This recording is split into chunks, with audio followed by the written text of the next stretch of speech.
get started with a few announcements this evening. First off, we want to mention a couple of folks on our prayer list. We need to be continuing to remember John Rutledge. He is back on dialysis at Select Specialty Hospital. So make sure if you have the chance to reach out to them. I know they would appreciate that.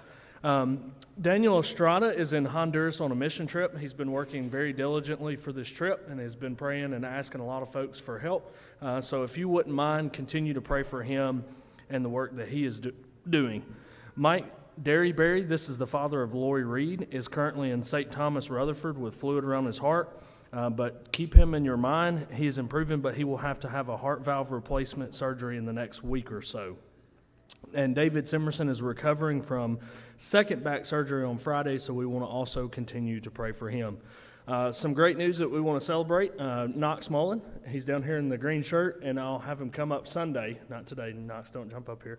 But we'll have him come up Sunday. Knox decided to put on Christ in baptism last night at high school retreat, so we are extremely excited. So make sure that you congratulate him and get to know Knox. He is a fine young man. Tonight, World Bible School will be having a big grading session over in the tea room. If you're not familiar with World Bible School or you've never helped out before, but you would be willing to learn a new task, they would appreciate all the help that they can get. I know the high school and middle school are going to be grading some lessons downstairs, and so any adult who wants to join them, just as soon as we're dismissed from here, go over to the tea room so that we can help World Bible School. I believe they got 1,000 lessons in this week that need to be graded. Leading us tonight, we have Dawson McFarland leading our singing. Brother Dan has our invitation, and then Harris Hammond is going to close us out in prayer. At this time, I'll turn it over to Dawson.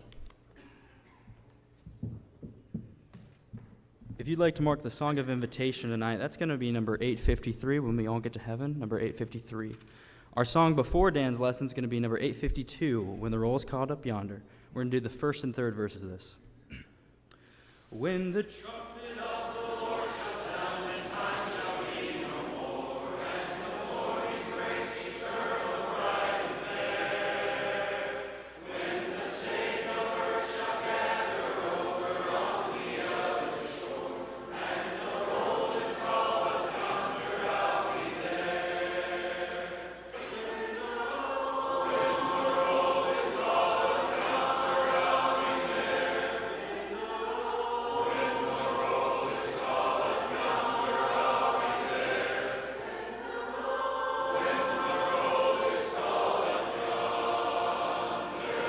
when the roll is called up yonder, I'll be there.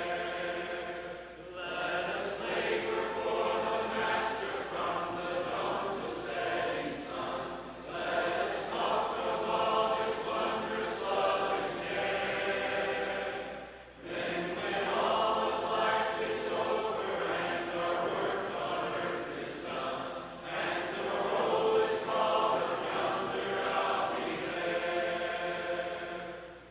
the roll is called up yonder, I'll be there. When the roll is called up yonder, I'll be there. When the roll is called up yonder, when the roll is called up yonder, I'll be there.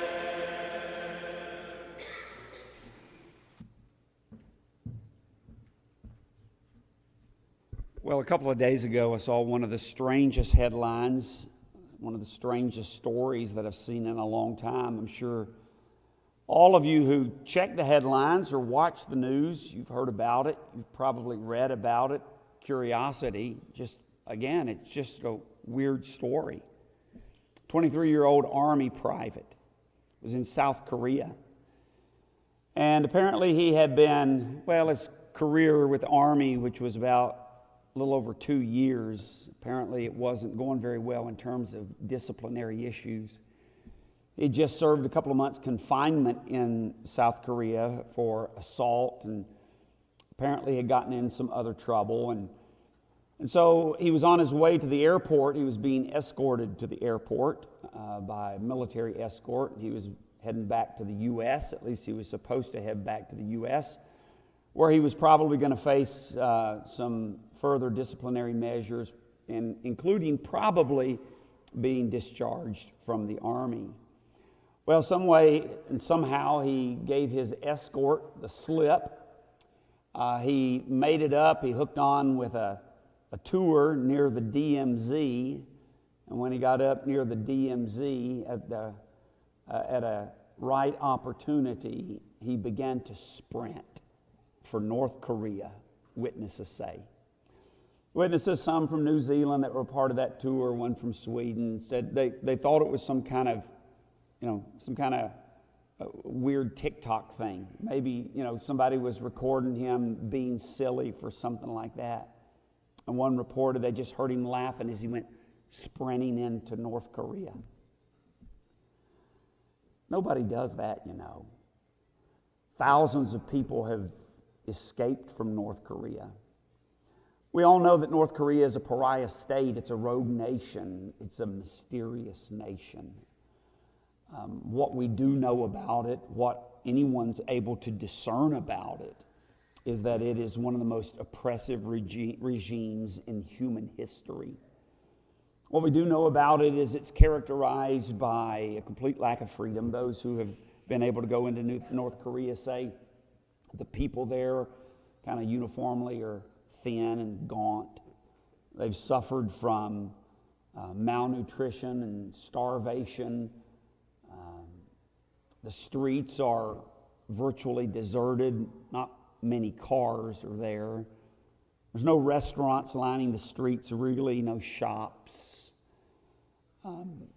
There's political prison camps. There's murders. There's extermination. You can't freely travel around the country. You certainly can't ever leave the nation. It's just a terrible place to be. And yet here's this man, this young man, sprinting for North Korea. He probably doesn't have any idea what he's getting himself into and what the rest of his life is going to be like. It'll be interesting to see if he ever comes out again. If the North Koreans maybe are able to use him as some kind of pawn to get some kind of concessions out of the West, the U.S. maybe. But I think it's also pretty likely he'll never be seen again, and he'll be used for propaganda purposes. And as I read that story, and I just, of course, was fascinated by it. Who would do that? Who would run for a place like that? And I read everything that I could get my hands on. Maybe this story has a little bit, another nugget of information. Because who would do something like that? And as I thought about that, I kind of thought, as I often do in terms of spiritual applications, and I thought, the only thing that I can imagine worse than running to a place like that is someone who would be running to hell. And you say, yeah, but okay, you can understand maybe someone running and who's in a deluded moment running to, North Korea, but running to hell, nobody really runs to hell. Folks, millions of people are running to hell every single day. And when I say running, you're running a lot of different ways. People who are completely indifferent spiritually, they're actually running to hell. People who are hostile to Christianity, they're running to hell. People who are consumed with the world and the things of the world, what they're doing is they're running to hell. And, we see these moments of this story, we go, wow, who could do that? But this is much worse. People who are running to hell. Because as bad as it would get, if he ends up spending his life there in that pariah state, as bad as it could possibly ever be for him, it's only going to be a short time. But people who are running to hell, they're going to be there for all eternity. I hope you're not running to hell, even though you're here. There's a possibility that some of you might be because you just really, even though you're here in body, you're indifferent spiritually. You're indifferent to what Jesus has done for you. You're indifferent to following him. And so I just want you to think about and kind of do a self-assessment. You know, am I running to heaven or am I running to hell? And if you're running to hell, stop. Please stop. And turn around, change your course, and come and receive Jesus Christ. If you've never put on the Lord and Jesus in baptism, you can do that tonight. We'd love to share with you in that moment. Or if you've done that, but you need to put on the brakes because you're running in the wrong direction and you need to turn back around, I hope you'll do that. If you need to do it in a public way, please do it. We want to pray with you. We want to pray for you. If there is something you need to do to change your direction in life, do it right now while together we stand and while we sing.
Let's bow.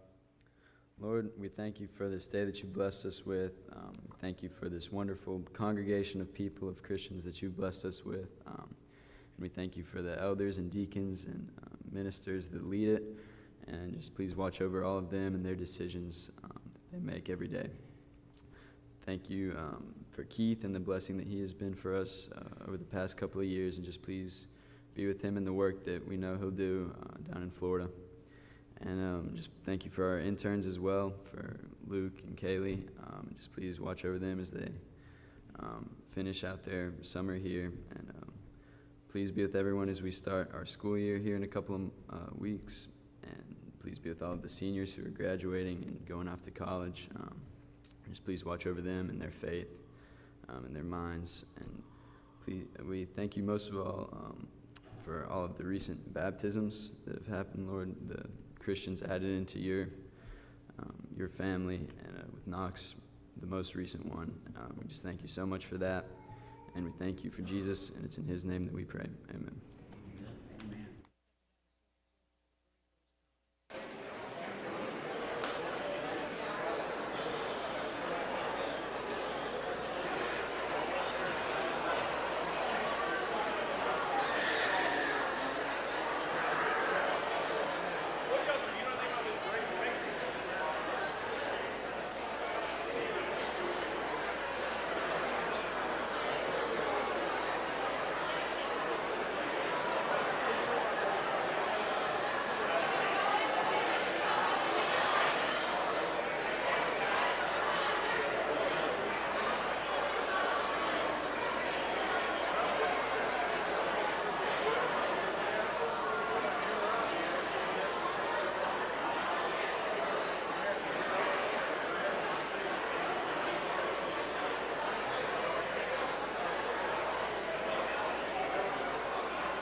Praise be to God.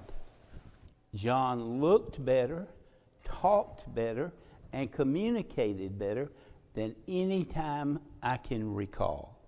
He knew Margaret's name, and he corresponded with us and talked to us, and I was just very excited. And I know that his sweet wife was so happy to hear it. I need 2 strong Bible readers. I mean strong. Alan, you look strong. I'd like you to read Acts chapter 8. There's 2 verses that are the center of my lessons. And Acts chapter 8 is the first one. And I hope it's one that you can remember as long as you live. Yes, sir. And I'm trying to find the verse here. Oh, I'll tell you what it is. It's 1 through 4. Just read 1 through 4. But read it loud. Alan, can you give him the microphone? Oh, he's allowed? No. I was going to say loudmouth, but that's me. Okay.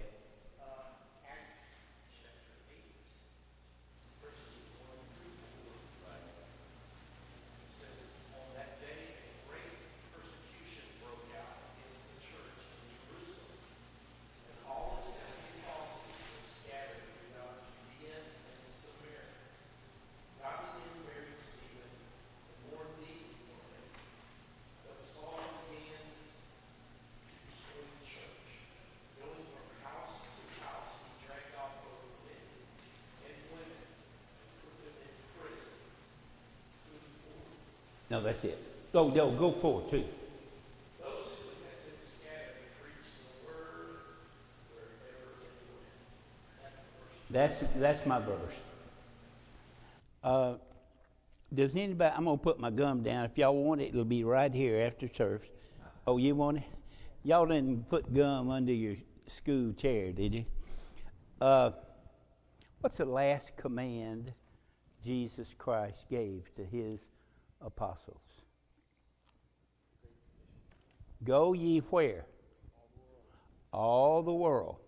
Now, according to different Bible scholars, all the world at that point had not been talked to about Jesus. And in fact, Brother McGarvey says 4 years had transpired.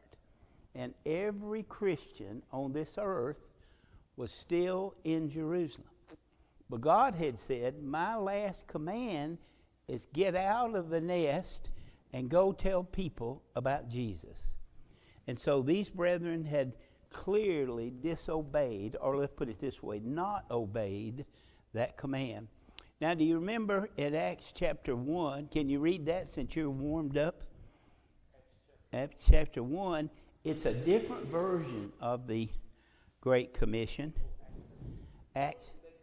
We'll make a comment, brother.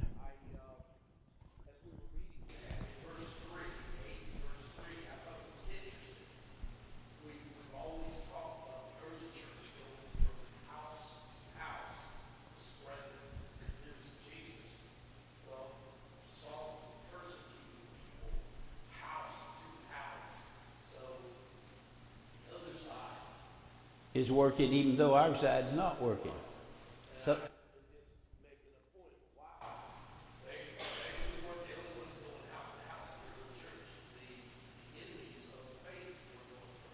that's an excellent point.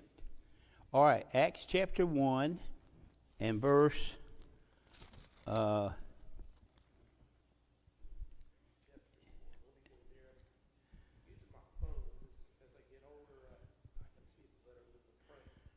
how about start with, we're wearing you out. Alan, you good? Okay. Chapter 1, verse 4 through 8.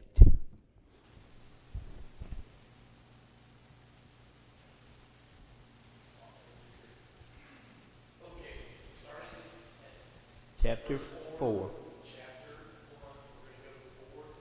Right.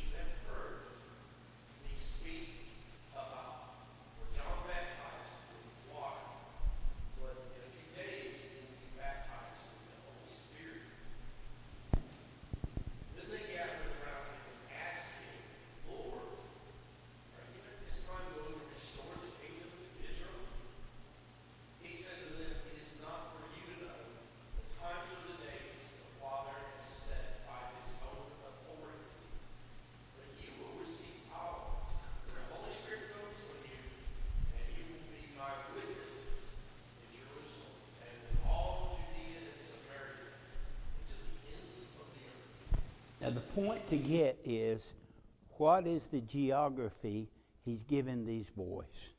Where are they supposed to go? It's easy to say all the world, but he was pretty specific. That's not all. Yep.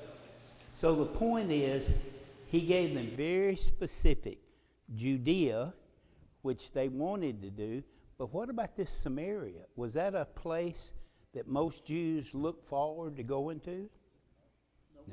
No. And Margaret? They thought the Samaritans were unclean people because when the Assyrian king repatriated after the dispersion, the Assyrian king sent back not only Jews, but he also sent back other peoples that he had been captured. And he crossed.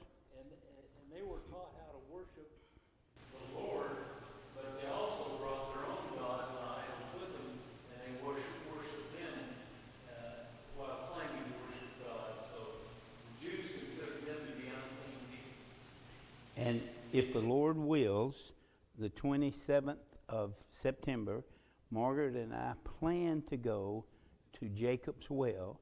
And again, according to Brother McGarvey, that's the only place on the earth that you can say for sure Jesus stood here. Now, he went up and down the steps of the temple, but have you ever been to that old temple? There's a lot of steps. But we have seen a picture of Jacob's Well, and it's about this big. So it's not going to take me very long to transpire around it. So Jesus knew these people, and he knew that Gentiles were going to be saved. And they didn't, nobody else at that time knew that. Okay, so let's get this straight. Jesus' last command was go to the whole world, and it's 4 years later, and everybody's still in Jerusalem. Now, I don't know if they felt like the Lord wasn't serious on that command, or felt like they had, 100 years to obey it, but I do know they hadn't been doing it. Now, in Acts 11, 19 through 21, well, you keep going, Alan, you're getting warmer. Acts 11, 19 through 21. Acts chapter 11, 19 through 21.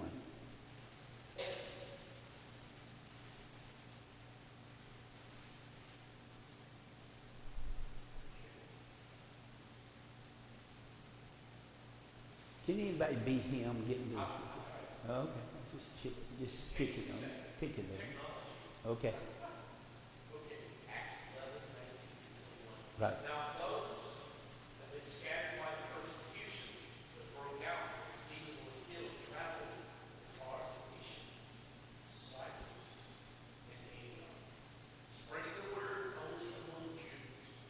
Some of them, however, fled from Cyprus and Cyrene to Antioch and began to speak to the Greeks also, telling them the good news about the Lord Jesus. The Lord's hand was with them, and a great number of people believed and turned to the Lord. The Lord knew what he was telling these people when he said, go preach the gospel. The reason is he knew the outcome. Have you ever done something and you pray and you pray and you pray, but you're worried? I went to see John today, and Margaret and I prayed about that, and we said, this is an answer to prayer. Now, I understand John's going to do what God decides, but I'm telling you, today was a great day, and his wife was so excited. So we need to do what God says and put the results in God's hands. I told you about one of my dear friends named Leroy Fox.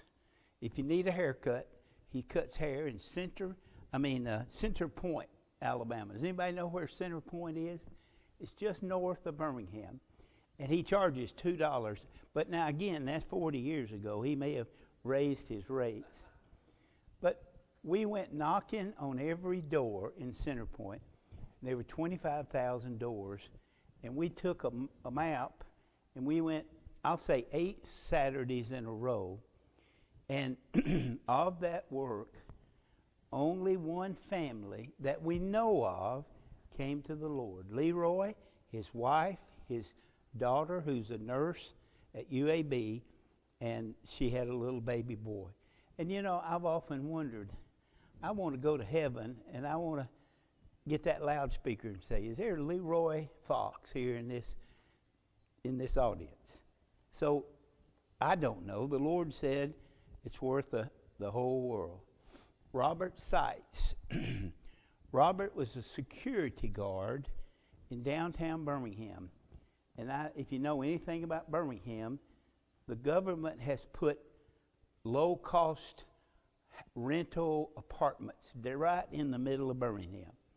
And so that area was so bad that the police, what they call paved little paths for their motorcycles, scooters, to go up and down. But they would not get off that path if there has not been a gunshot or there hadn't been a stabbing wound. What they would do is they'd say, we'll go call 911 and have the people come help you.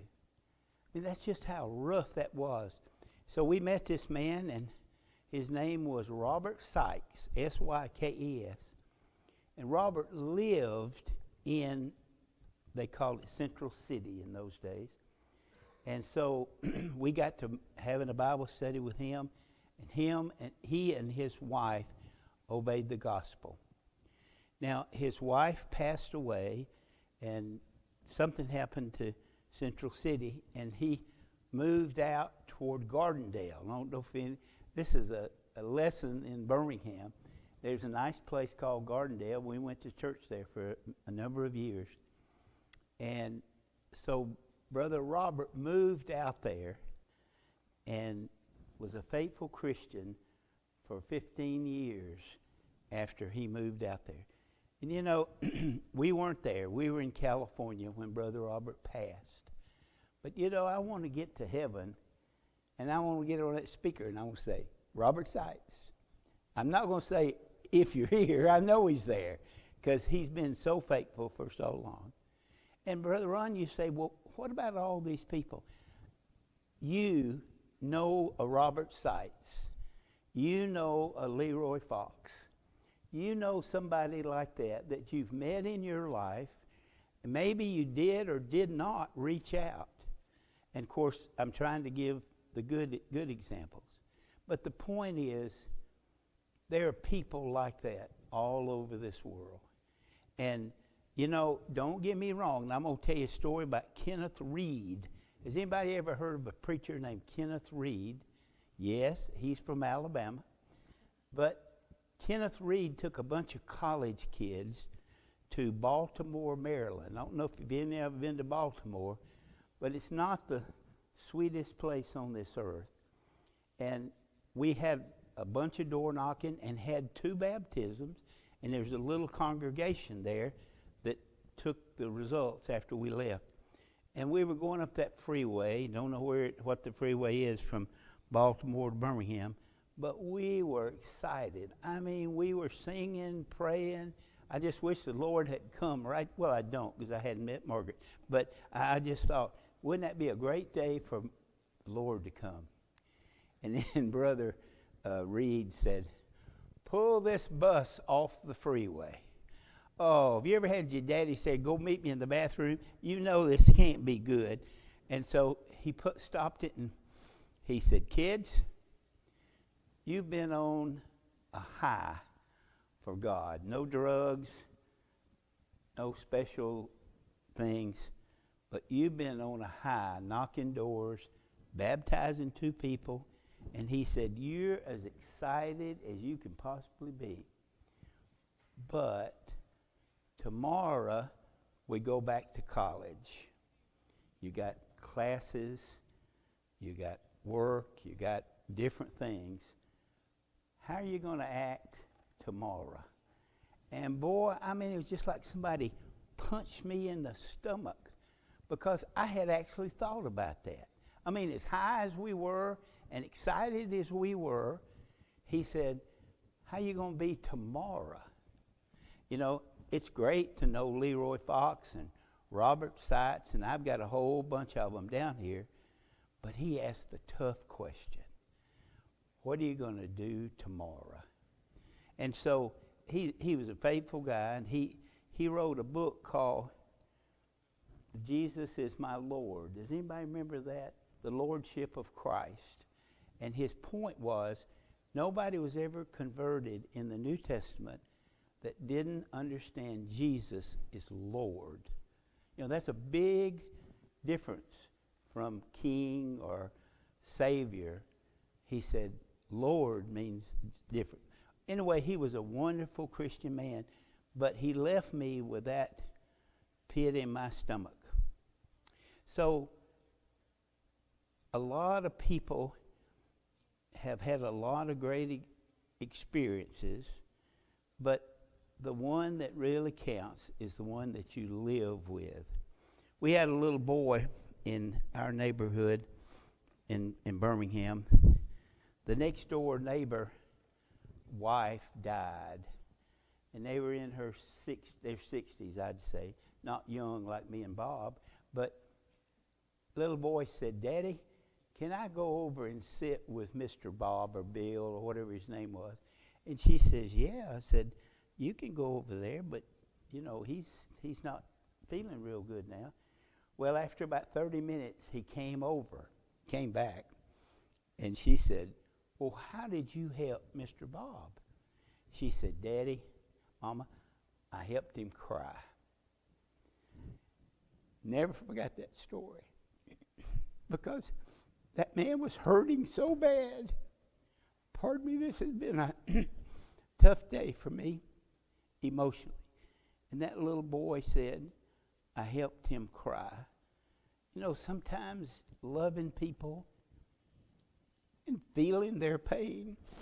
We had a great song leader in Birmingham.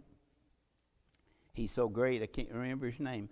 But we had a man that had been in prison for 20 years, and he moved back into Central City with his mama. And he looked like these people on movies, you know, big husky guy, no hair and 14 tattoos. And I was going down by Pizette's. None of y'all are old enough to remember Pizette's. And there was about 50 people on the sidewalk. And all of a sudden I heard, I'm a hard-fighting Christian on the battlefield. Anybody ever heard that song? That was a song they taught the kids. And so old brother James, or whatever his name was, it just hit him. You know, I want to sing about Jesus. And so I just followed him. He didn't even see me. And I just followed him. And people were just spreading out. Ain't nobody going to stop him, I can tell you that. And when it was over, I went up to him and I said, Brother, you did a lot of preaching today. And he said, I got a lot of love for Jesus. So why am I saying all of this? Why I'm saying it is there are people that want Jesus. Now, this man had been in prison for 20 years. Now he's going back at 50 to live with his mama in kind of a rough area. And what he's got on his mind is a hard-fighting soldier. Now, I'm going to tell you another story. You're going to say, well, Brother Ron, all you did was tell us stories. You know, sometimes you need a story. There's a Camp Pendleton. Has anybody ever heard of Camp Pendleton? And I was a preacher at Vista, California. Nobody's ever heard of Vista. And they had buildings that were like 3 stories high, and the stairs came outside. I guess that gave them more room for beds or torture chambers. I don't know which it was, but the stairs were all outside. And this man that I know was in his, what do they call them when they have a drill sergeant? What are those people under him? Just called dummies or something? Okay, well, this is Marine Corps. So he was under that Marine sergeant. And this guy's about 6'7" and about 900 pounds. There's nobody would challenge this guy. And he drank all the time. But he never got drunk on company time or whatever they call that. So this was Saturday night, and he had his last pint of whiskey, and he got mad at one of the kids, and he threw the whiskey bottle at him, and it hit on those steps coming down, and it broke into thousands of little pieces. Well, this man was so hooked on alcohol that he got down on his knees and his hands, and he would pick up little pieces of broken bottle and lick them. Now, you understand how stupid that is? Because I'm not an expert on broken glass, but I would think there's little tiny shards you can't even see. Well, this man that I know, he's 20, I guess. He'd come from Texas. And he saw that sergeant he was crying as he's licking this whiskey bottle. And he went up to him and he said, "Sarge, what?" You know, drill sergeants don't talk real sweet. And he said, "I know what you need." And he said, "What in the world do I need, and how in the world would you know what I need?" That little boy said, "Sarge, you need Jesus." Now, I don't know about y'all, but that takes courage to talk to this great big old guy that beats up people. You know, that was one of the jobs. I've never been a drill sergeant, but I understand it's to be tougher than everybody in your group. Well, he went to bed, and the next morning at 6 o'clock or whenever it was, he went over to my friend and said, "Well, it's Sunday morning. Do you people go to church on Sunday?" And he said, "Yes, sir, we do." And he brought him to our church. Now, Margaret and I were not there. This was before we came. And that man just recently passed. He was a gospel preacher for 30 years. And I don't know how many people he brought to Christ, but I know what his son does. His son is the, what do they call it? School of Preaching in Memphis, Tennessee. What do they call that? Memphis School of Preaching. Okay, that makes sense. What's that? Oh, it's another one in Memphis. Well, that's what his son does. Now, I wished I could tell you a great story about the little boy who had the courage to do it. Well, he died about 4 years later with crippling arthritis. I don't know if y'all know anybody that's ever had it, but it's a horrible, horrible disease. But you know, the Lord knows what that little boy did. And I don't believe there's anybody could have done it but that little boy.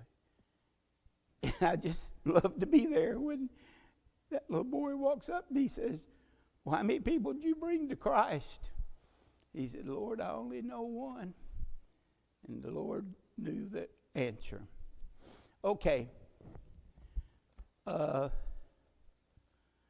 Moravian Church. How many people have ever heard of the Moravian Church? Anybody, Alan? You never heard of it? The Moravian Church was started in 1782, I think. And it was started in Switzerland and one other group. And they started up, and then they went out of business, started up, went out of business. And so finally they said, let's go to the United States. They're more open to religion than Switzerland or Belgium or wherever they were. And so as he's on this boat, Margaret, and the reason we got to know it is they have a little historical place in Winston-Salem, North Carolina. Anybody ever been to Winston-Salem? They have a little fort, and that's what they did. When they got off the boat, they built a little fort, and that's where that church went to. And so I was very interested because I was hoping this was kind of like a New Testament church, and he said, well, our leader met a man on the boat, and his name was Alexander Campbell. He said, you probably never heard of him. I said, never heard of him? I said, we know a lot about him. And he said, Alexander Campbell preached to the fella all the way from Switzerland or wherever they got on the boat to getting off close to North Carolina. And he said, this guy Campbell, we don't know much about him, but he talked about one church with only the Bible and no priest or no catechism or something like that. And he said, I challenge you in North Carolina, where you're going, to start the New Testament church. And the lady that was giving us the tour said, boy, it went great for a while. We got 8,000 members, and we had a bunch of little churches around Winston-Salem. But the starter died. And then we were kind of left with secondhand information from this fella, Alexander Campbell. Well, let me tell you what it was when Margaret and I went. There was only 2 churches left in North Carolina, and they were huge churches because they started a bank called the Moravian Bank. Anybody ever heard of that? They're a big bank. I mean, they're like the top 10 in the United States. But you see, they lost their focus on why they were there. You know, while they were on that boat, they were focused on being the New Testament church. But once they got off that boat, their focus became, I don't want to say money, let's just say business.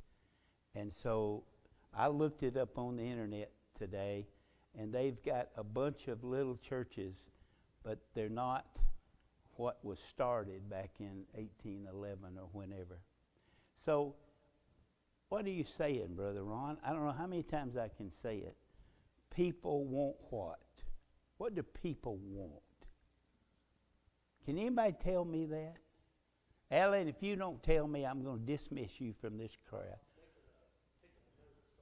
Oh, I'm sorry.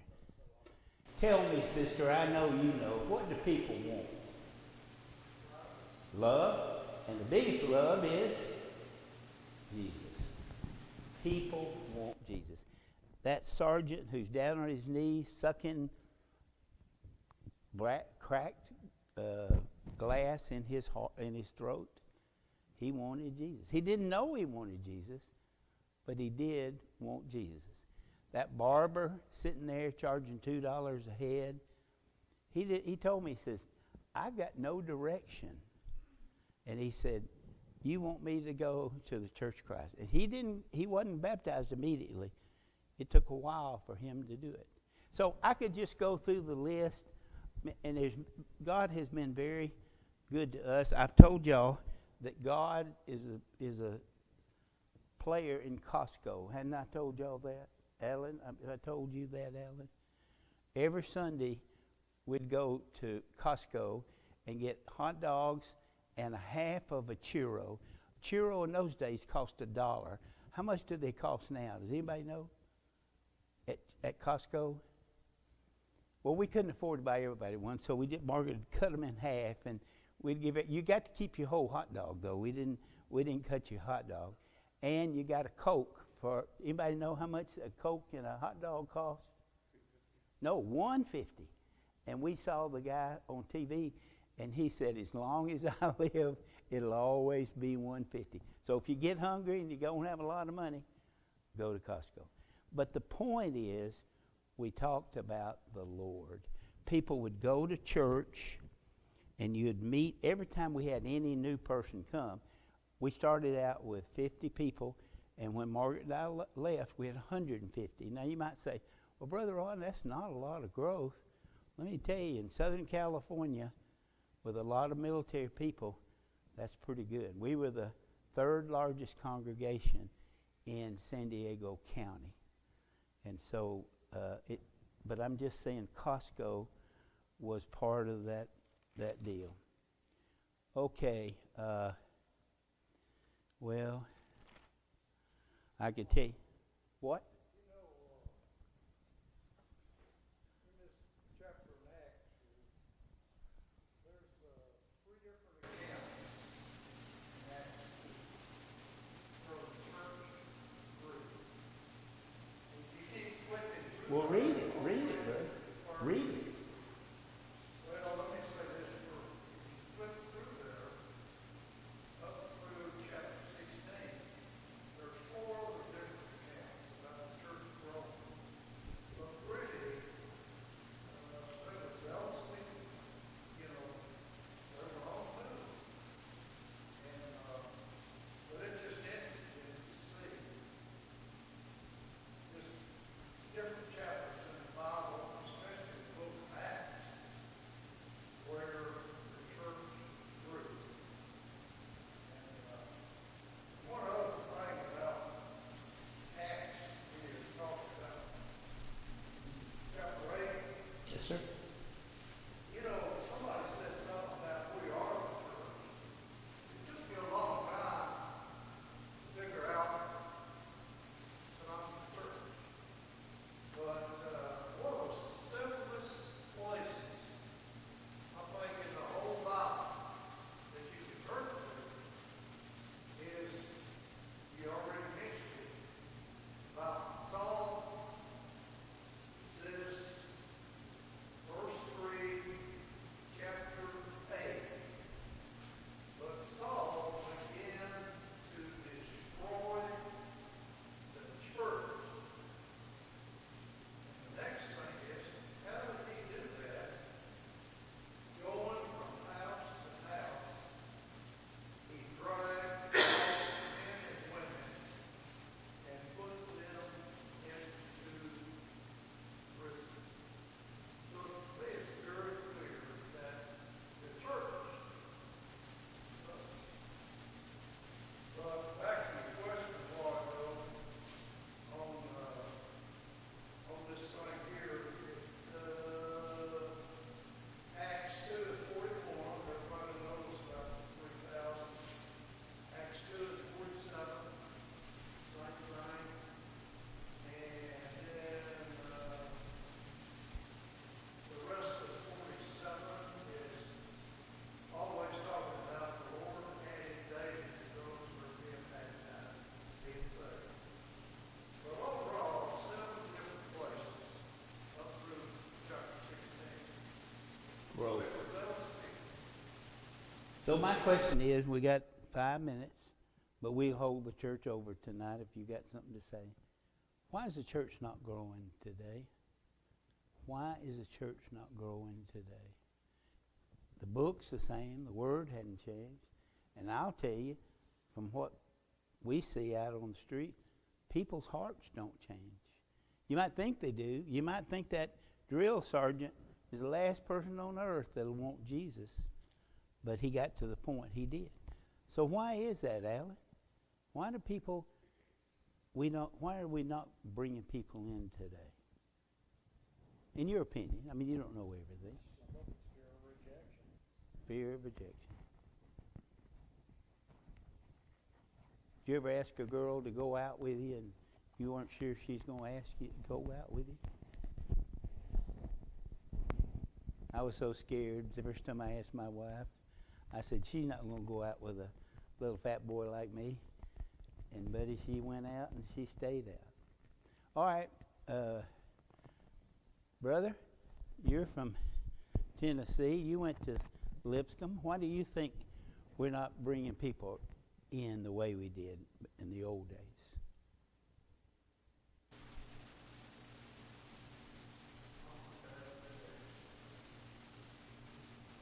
Well, if we had the answer, we'd be fixing it, wouldn't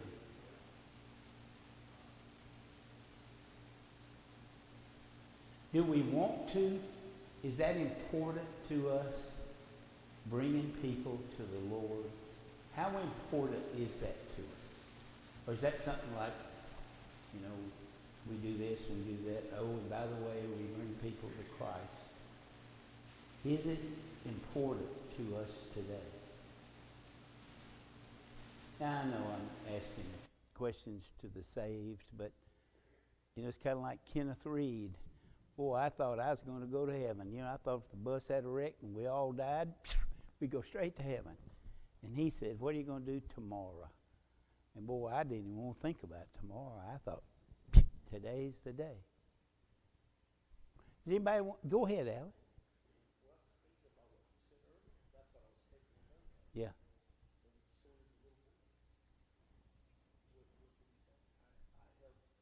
Helped him cry.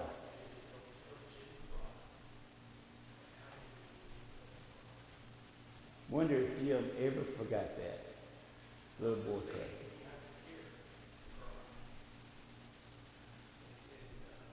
That's a great comment.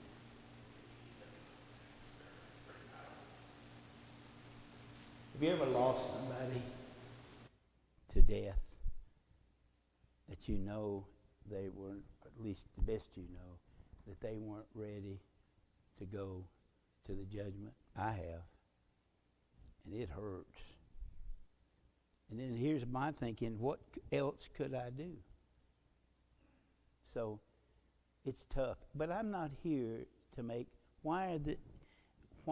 this class? This class is to tell you what I believe the New Testament says. The way to bring people to Christ is one-on-one. Nothing against going to Zambia. I've had Bible correspondence people to Zambia. Nothing against going to so-and-so. But I believe, in my experience, one-on-one is more effective. Today, Margaret and I met a lady that was it was Saturday, Egypt. And so, I just said, are you Muslim? And she says, I'm probably Muslim. Now, I've never heard anybody say, I'm probably Muslim. I said, what does that mean? And she said, I grew up Muslim, and my daddy made us go to mosque, is that what they call it, every day. And she says, but now my daddy's dead, and I'm living here with my 2 children and my husband. And she says, I've been looking for something that's not Muslim. So you know how long it took me to figure out somewhere for her. So I called her last week, and she is a server. What do you call it? People that give you your food? Waitress. And so she said, Brother Ron, I'm doing everything I can to get time off. And I said, well, what if Margaret and I would come get you? She said, well, I still, have to work. So we're not giving up on that lady. I told her we'd call her this week. So here's a woman, I told you, and if you don't get anything from this story, get at this. People are looking. And I've heard Christians say, they're not looking. We got a building, we got an air conditioning. By the way, this is pretty cold air conditioning. This is, in Alabama, they'd call this hanging meat. Anybody know what the hanging meat means? Okay, I just want to be sure I'm not. I thought maybe I'd lost a pint of blood or something. But so they're looking. People are looking. But you know what? You got to go talk to them. That lady didn't stop me walking down the aisle. I just talked to her. I just saw how cute her little daughter was. You can't say nice things about people and it make them mad, You got the cutest little daughter. Don't you talk about my daughter. She's not cute. People love compliments. My wife taught me that. She said, if you see a lady that's got a nice shirt, tell her it's a nice shirt. So the point is, people want Jesus. In some cases, they may not even know they want Jesus. They know they want something. And number 2, people are not going to stop you on the street and say, brother, I know I need something. Don't know what it is, but can you give it to me? I've never had that ever happen to me. But I do know if you reach out and you talk to people, they will respond. So I guess that's my, what else? No, I can't do anything without Harry. You know, I wrote a song, I'm just wild about Harry. Tell me something, Brother Harry. What do you want me to tell you? How to get people to come to Jesus. Everybody is worried about something. And when we talk to people about what they're worried about, we need to be prepared to tell them why we're not worried. Good point. We need to explain to them why, in spite of the fact that I don't agree with the culture, the politics, whatever it is, the economy, and all these things. And yes, I worry about grandchildren and the children and the next generation. But I've got a lot of hope. And we all do. And people are ready to hear somebody say, this is why I'm hopeful. I think that's a great comment. Brother Bob, I know you got something else. I go down to a restaurant pretty often, and a lady was next to me, in front of me, and it seems like when you're that close, you can get a vibration. You're good about taking advantage of any opportunity. And so we started talking back and forth, and this lady was, I guess, 35 years old or so, and I told her, I said, look, if you'll join the Marine Corps, you'll get a military discount. And she laughed, you know.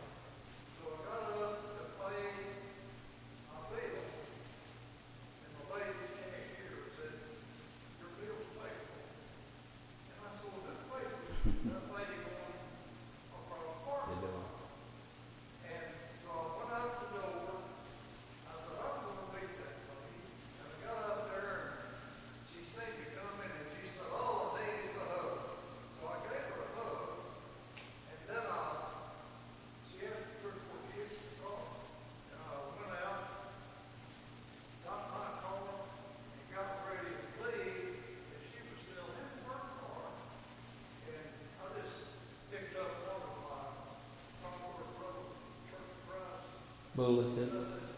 Lady here so nice said, take his card and maybe someday you'll get a bid for us. So a lot of times we just miss those golden opportunities, you know.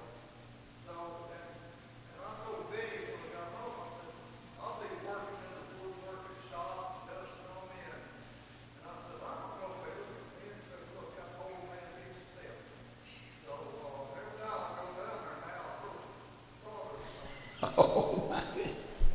But I think Bob's got the point. Number one, they're not going to knock you down, and very few pay my bill. I've had a couple pay the bill. But they need something. Maybe that's a better way to say it, Harry. They need something. Whether they know they want it or not, they need something. And they're not going to knock you down. And I love, don't say Brother Ron doesn't like going to Baltimore, because I like Baltimore. It's where the old Say Can You See was written. Have anybody been up there to see that? That flag is amazing. Anybody been to see that flag? There's holes in that flag, rips in that flag, but the next morning it was still there. So I love to go to Baltimore, but I love to have people go to God. Let's have a prayer. And Tony, would you lead us in a prayer and ask the Lord? This is our last service. I don't know why we didn't get but 6 weeks this quarter.